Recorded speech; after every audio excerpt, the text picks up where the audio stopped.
I was on a call with Devin and Randall sent a message of the engine bay complete. I gotta see this. Oh, let's go! This is a great video. We have so much going on in the garage. We're gonna touch on brake lines, fuel system, fuel cell, battery, putting the engine bay back together, the intake manifold, radiator, and you're gonna see this car run at the end of this video, so stick around for the process. I want to touch on all the people and the companies who have been able to make this build happen. The reason this doesn't go as fast as the other cars is because this thing is an absolute money pit. I thought it would pay for itself. It doesn't at all. It's costed me more money than any car I've ever had, so that's why it's going to go a little slow, to be completely transparent. But let's take some time and thank the people who have made this happen, because I've learned about some new custom things and I'm really excited about it. So the first one I want to show right inside here. On this car we have a ton of parts from our friends over at Color Fittings. I'm gonna leave a link in the description for them. They have all these nice and fittings. They even sent us some extras, and we have all we need.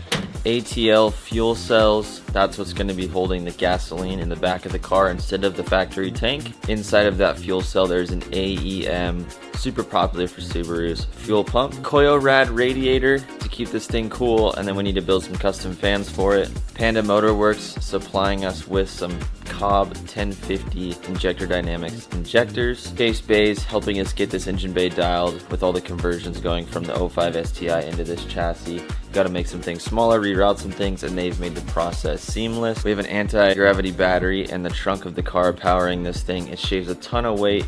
Bart is big into Rally too, who runs anti-gravity, so I appreciate you, Bart, if you're watching this. And our boys over at Powder Coated in Tempe helping us make this thing awesome. We have the cage in the interior, we'll get there, but we have the custom powder coated intake manifold that looks really nice. Let's get into the process. Shout out to Randall, my BFF ride or die. Thank you for helping me build my dream car. I just want you to know that I'm so appreciative, and I will drive this car till we're dead, and we'll have a lot of good times in it. But thank you for your optimism. I know these things are hectic sometimes, but I just want to give you a shout in the video. Randall has got the ATL fuel cell out. He's getting our fittings on for our fuel lines for the line in and out of the tank, and he's also going to set up our black box from ATL, which is what houses the fuel pump, so that fuel sits in there and the fuel pump does not get starved of fuel because it has these flapper doors on the side of it, and that yellow foam keeps gas from sloshing around left and right in this fuel cell. And this is going to go in the spare tire wheel well in the trunk of the car, and Randall's going to get it all mounted up. He's also putting our fuel level sensor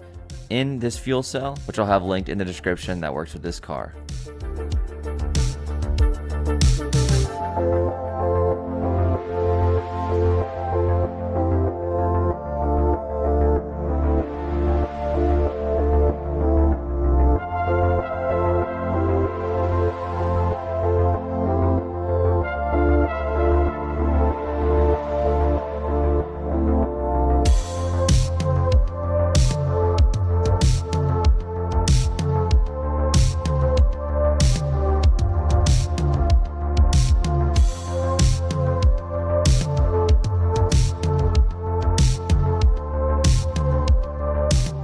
We'll come back to the fuel system, but Randall's unboxing the Koyo-Rad radiator for this car.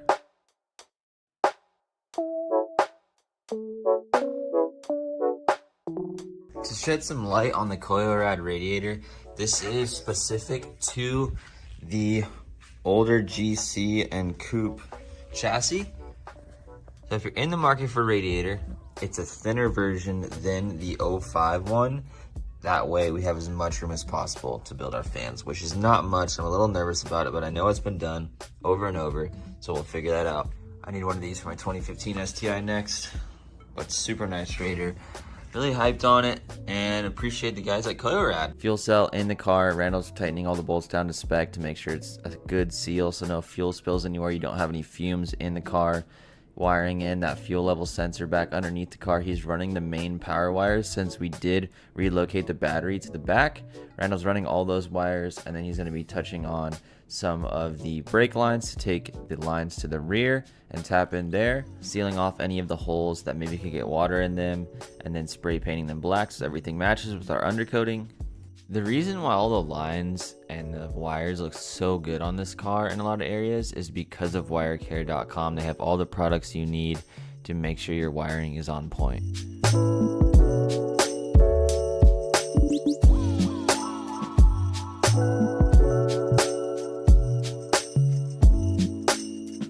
Drilling holes for AN fittings so we can take the fuel line, the main one and the return, to the front of the car to the engine, and then all the way to the back to the fuel cell.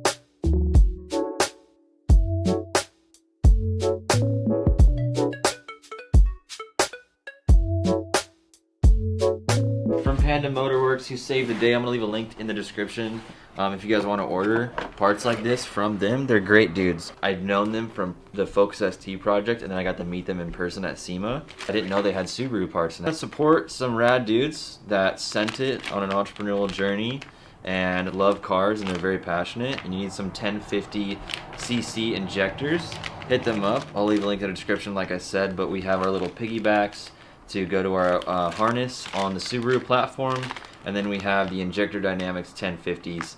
These puppies are really nice, and this should last us and get us plenty of power.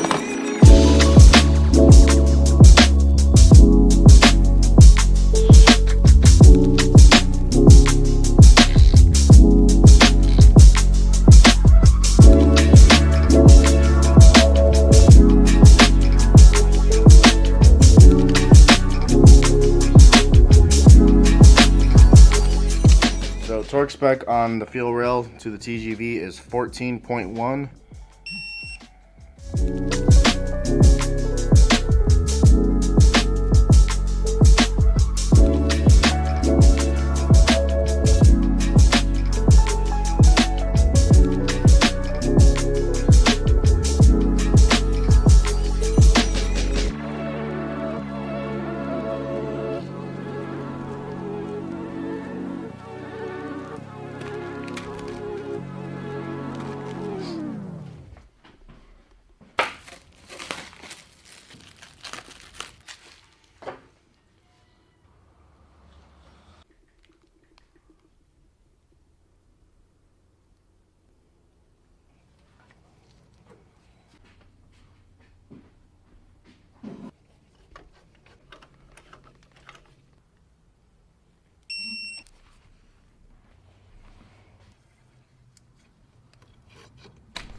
It's a really tight fit. So as you can see in there, it's not quite up to the threads yet, so I'm gonna try and hit it up a little bit. And this goes into there, and as you thread it down, this piece goes inside of the hose, and then that inside of that hose kind of expands, and that's what creates the tight fitting.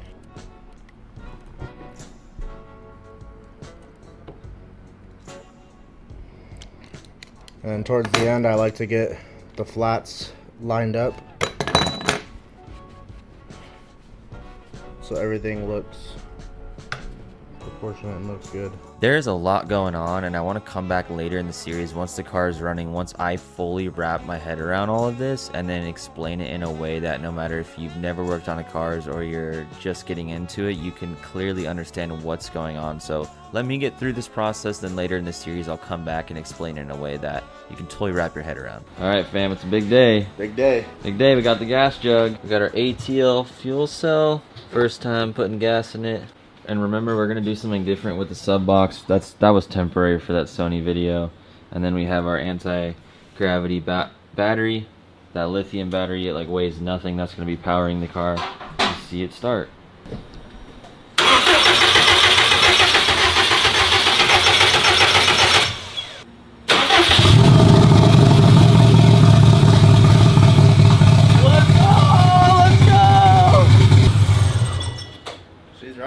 The car was running, but we didn't have the top mount intercooler on, the coolant hoses, or anything else like that. We just wanted to see if the engine would fire. So now we're going to go put in that work and then see how it runs after the fact and get a new tune on it. and see how far we can make it with the knowledge that we have, which isn't as much as needed to probably complete this swap solo.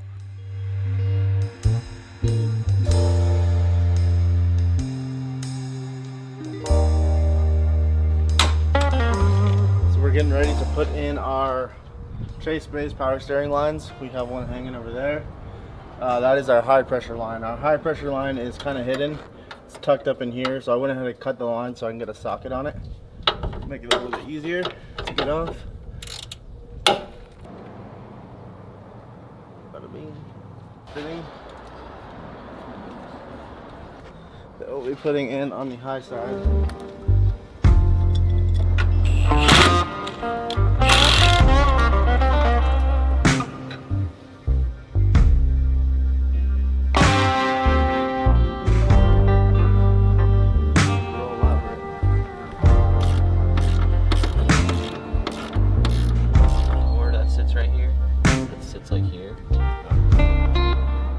Me and Randog just got some new fittings for the brake lines.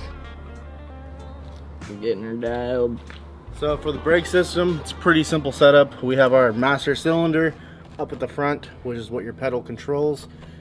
That pumps the fluid through the lines, up starting at the front, coming to the back. We have it split right here, going to each wheel. Now we're gonna get all this buttoned up, get our reservoir filled up, and start bleeding the brake system.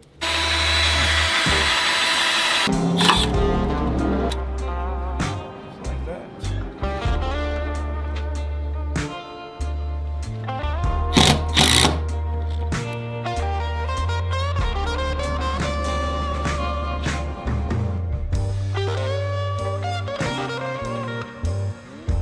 So we finally got all of our lines hooked up, so now we're gonna go ahead and start bleeding them.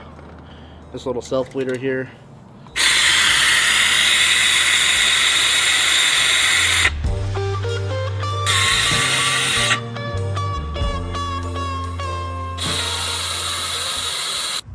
I was on a call with Devin and Randall sent a message of the engine bay complete. I gotta see this.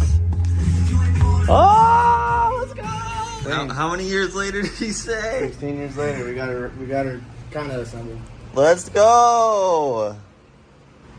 Sweet! We can just get a little baby filter for now, throw it right there. Build our fan setup. It's got coolant in it for sure. Yep. It's flowing. Yep, it's flowing, just no fan. It's running a little weird with these injectors, but let's see what it does with the intake.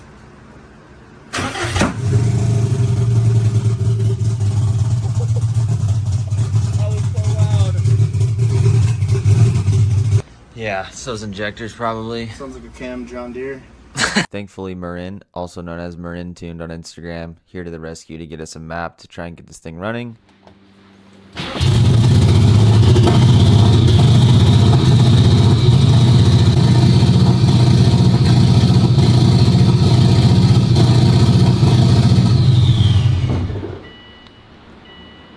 Doesn't sound like a Subaru.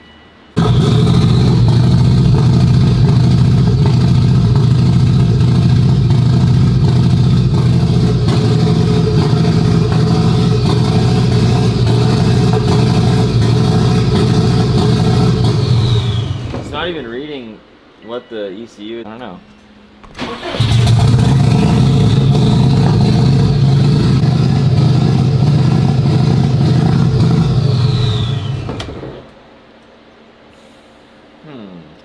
She's rowdy.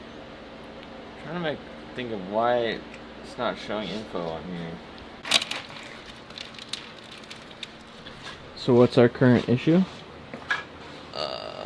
I don't know why the access port doesn't show any information. Like, it shows a steady AFR of 14.7. It shows basically it's not getting any data, so something's messed up or not plugged in.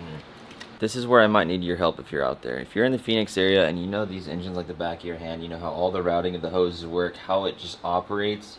as much as I want to say I know about these things and I understand, when it comes to diagnosing and getting this running rather quickly and getting all the details buttoned up, I'm having a really hard time wrapping my head around it, and it's super overwhelming. There's a lot going on. There's a lot of custom stuff, wiring harness moved around.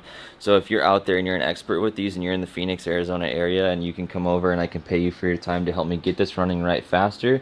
My favorite way to learn is from people who know things like the back of their hand to help me speed up time, and I can learn things the right way and not build bad habits and have things hooked up halfway and then do it 4 times over. I'd rather just have someone come over and pay them for their time to figure out, hey, this is what's going on. Okay, let's diagnose this, this, and this. So if that's you, please hit me up on Instagram, shoot me a message so we can get this car running, because I know all of you watching want to see it run, want to see it with the wheels on it, get new tires on it, get the paint dialed in, all these things, and I do too, and we're finally to the phase now where we can do that. Commerce Speed's been super busy. We have stuff going on this Wednesday, big announcement. So go to commercespeed.com, enter your email, and we'll be shooting out an email. We're really excited about it. The team's working really hard. But as far as this car, yeah, that's where it lies.